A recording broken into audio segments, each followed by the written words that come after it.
Hello guys, this is Abhishek Sharma. इससे पहले मैंने जीआई सिस्टम की ड्रग करवा दी, वीडियो पढ़े हैं चैनल पे। नेक्स्ट है रेस्पिरेटरी सिस्टम। इसमें फर्स्ट ड्रग आती है एंटी अस्थमेटिक ड्रग, यानी अस्थमा के पेशेंट में अपन जो ड्रग काम में लेते हैं वह है एंटी अस्थमेटिक ड्रग। अस्थमा क्या होता है कि एक इन्फ्लामेशन या फिर allergic reaction to certain allergens that lead to severe constriction of bronchi due to release of mediator like histamine and serotonin. Histamine and serotonin क्या है? न्यूरोट्रांसमीटर होते हैं। ये रिलीज कब होते हैं? जब अपन किसी एलर्जेंस यानी कोई जैसे डस्ट है या फिर फ्यूम्स है जिससे हमें एलर्जी हो, तो एलर्जेंस के जब अपन कांटेक्ट में आते हैं तो क्या होते हैं? न्यूरोट्रांसमीटर रिलीज होते हैं, हिस्टामिन एंड सीरोटोनिन। और इनका जब लेवल जो है वो बढ़ जाता है तो ये क्या करते हैं? इन्फ्लामेशन को कोज करते हैं, प्लस बॉडी में सिक्रेशन बढ़ा देते हैं। और उसके साथ साथ ये है नॉर्मल ब्रोंकाई। उसके साथ ये क्या कर देते हैं? इसको कॉन्स्ट्रिक्ट कर देते हैं। वो कॉन्स्ट्रिक्ट मतलब पास पास में कर देते हैं, सिकुड़ देते हैं। तो पहले एयर फ्लो है वो आराम से हो रहा था, अब ये पास पास में हो गया तो एयर फ्लो है वो कम होगा। तो अस्थमा के पेशेंट में क्या होता है? सिक्रेशन बढ़ जाते हैं, इन्फ्लामेशन हो जाता है और ब्रोंकाई है वो कॉन्स्ट्रिक्ट हो जाते हैं। ठीक है, तो ये जो ड्रग है, सो drugs used in management of asthma is called anti asthmatic drug. इनको मैनेजमेंट, अस्थमा को मैनेजमेंट करने के लिए जो ड्रग लेते हैं उनको बोलते हैं एंटी अस्थमेटिक ड्रग। एग्ज़ाम में अगर आपको पूछे कि एंटी अस्थमेटिक ड्रग, तब आपको 4 ड्रग के बारे में बताना है। इसका क्लासिफिकेशन, फर्स्ट है mast cell stabilizer, second methyl xanthines, third है ब्रोंकोडायलेटर और फोर्थ है कोर्टिकोस्टेरॉइड। अगर क्लासिफिकेशन पूछे तो 4 ड्रग बतानी है, लेकिन ज़्यादातर एग्ज़ाम में आजकल ब्रोंकोडायलेटर के बारे में पूछता है। तो ब्रोंकोडायलेटर के बारे में मैंने इसमें पहले वीडियो ब्रोंकोडायलेटर का ही बनाया है। अगर ब्रोंकोडायलेटर डायरेक्ट पूछे तो आपको 2 ड्रग डिफाइन करनी है, क्योंकि ब्रोंकोडायलेटर के 2 टाइप होते हैं। फर्स्ट है एड्रेनर्जिक एगोनिस्ट और सिम्पैथोमाइमेटिक्स, और सेकंड है मिथाइल जेंथिनेज। जो ऊपर इसके क्लासिफिकेशन में भी लिखा हुआ है ना, मिथाइल जेंथिनेज, ये क्या है? ब्रोंकोडायलेटर का ही टाइप होता है। तो अगर क्लासिफिकेशन पूछे तो 4 ड्रग लिखनी है, और ब्रोंकोडायलेटर पूछे तो अपन को 2 क्लासेस डिफाइन करनी है। फर्स्ट एड्रेनर्जिक एगोनिस्ट, सेकंड है मिथाइल जेंथिनेज। तो फर्स्ट अपन देख लेते हैं एड्रेनर्जिक एगोनिस्ट और सिम्पैथोमाइमेटिक में अपन ड्रग देखते हैं। तो आप पहले ये जानो कि ब्रोंकोडायलेटर क्या होती है। ब्रोंकोडायलेटर क्या करती है? जो bronchodilator is a substances that dilute the bronchi, मतलब जो ब्रोंकाई होते हैं उसको क्या करते हैं? डाइल्यूट कर देते हैं।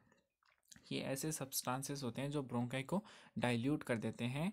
And bronchioles by decreasing resistance in the respiratory airway and increase airway flow, मतलब जो प्रतिबंध आ रहे हैं, रेसिस्टेंट का मतलब होता है प्रतिबंध या फिर कोई रुकावट आ रही है एयरवे में, तो उसको क्या कर देते हैं? डिक्रीज करके और एयर फ्लो को बढ़ा देते हैं। वो होती है ब्रोंकोडायलेटर ड्रग। अब इसमें कौन कौन सी ड्रग आती है?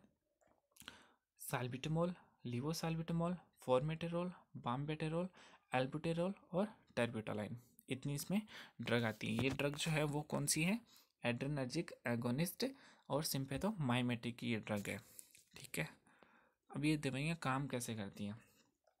दे cause widening of the airway by relaxing bronchi smooth muscles by stimulate beta receptor. ये दवाइयाँ बीटा रिसेप्टर पे काम करती है, और ये क्या करती है? जो अपना ब्रोंकाई जैसे इतना कॉन्स्ट्रिक्ट था, तो इसकी जो ब्रोंकाइज की जो मसल्स होती हैं, इसको क्या करती है? रिलैक्स कर देती है। और जब ये ब्रोंकाई रिलैक्स होगा तो क्या होगा? ये वाइड होगा, वाइडनिंग देखने को मिलेगी, मतलब ये डाइल्यूट हो जाएगा। तो ये क्या करती है? जो ब्रोंकाइज की जो मसल्स होती हैं उनको रिलैक्स कर देती है, जिससे ब्रोंकाई है वो डाइल्यूट हो जाते हैं। बीटा रिसेप्टर पे काम करती हैं, इसलिए इसको बीटा रिसेप्टर एगोनिस्ट भी बोलते हैं। अब है इंडिकेशन, कौन कौन सी कंडीशन में अपनी दवाइयाँ काम में ले सकते हैं।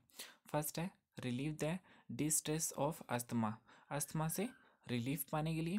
फिर है ब्रोंको स्पाज्म, स्पाज्म का मतलब क्या होता है? कॉन्स्ट्रिक्शन ही होता है। तो ब्रोंकाई जब कॉन्स्ट्रिक्ट हो जाते हैं यानी स्पाज्म हो जाते हैं तो उसको डाइल्यूट करने के लिए काम में लेते हैं। फिर है एम्फाइसीमा, एम्फाइसीमा में क्या होता है? जो एयरवे जो होते हैं वो डैमेज हो जाते हैं और पर्सन को शॉर्टनेस ऑफ ब्रेथ देखने को मिलती है, तो उसको ट्रीटमेंट करने के लिए काम में लेते हैं। फिर है एम्फीमा।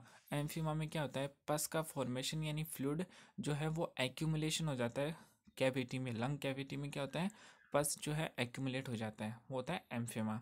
फिर है सीओपीडी। फिर अस्थमा, ब्रोंकाइटिस यानी inflammation of the bronchi, प्रूलर effusion में यानी जो लंग्स के जो चारों तरफ लेयर जो होती है जो लंग को कवर करके रखती है वहाँ पे फ्लूइड का कलेक्शन हो जाता है, और न्यूमोनिया के पेशेंट में ये दवाइयाँ अपन काम में लेते हैं। अब है कॉन्ट्राइंडिकेशन, कब ये दवाइयाँ नहीं देनी है। कॉन्ट्राइंडिकेशन है कि प्रोलॉन्ग यूज ऑफ एल्बुटेरॉल में कॉज हाइपोकैलेमिया। अगर अपन लंबे टाइम तक एल्बुटेरॉल ड्रग देते हैं पेशेंट को तो उसको हाइपोकैलेमिया हो सकता है, यानी पोटेशियम का लेवल कम हो सकता है, और अगर पोटेशियम का लेवल बॉडी के अंदर कम हो जाता है तो क्रैम्प आ जाते हैं मसल्स में, और उसके साथ फैटिक देखने को मिलता है, मतलब पर्सन को जल्दी थकान हो जाती है, और हार्ट जो है उसको अब नॉर्मल रिदम हो जाती है, हार्ट पे अब नॉर्मल रिदम को कोज करता है। दूसरा है पेशेंट विथ अनकंट्रोल एरिथमिया। मैंने अभी बताया कि ये क्या क्या कोज करता है, एरिथमिया को कोज करता है। तो एरिथमिया पर्सन को अगर पहले से है और अगर अपन ये ड्रग दे देंगे तो एरिथमिया बढ़ जाएगा, ठीक है। फिर है एडवर्स इफेक्ट। इसमें फर्स्ट है nervousness, anxiety, headache, pain, nausea, vomiting, arrhythmia, tachycardia and hypertension, ये इसके एडवर्स इफेक्ट होते हैं ड्रग्स के। फिर इसका है ड्रग इंट्रैक्शन। ड्रग इंट्रैक्शन जो है वो वेरी कॉमन है।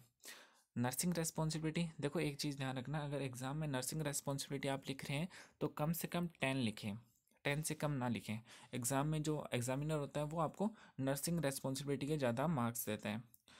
तो मैंने तो यहाँ 2 लिखी है, जो इंपॉर्टेंट्स होती है वो मैं लिखता हूँ, बाकी जो नॉर्मल नर्सिंग रेस्पॉन्सिबिलिटी है वो आप एग्ज़ाम में लिखिए, कम से कम 10 लिखें, ठीक है।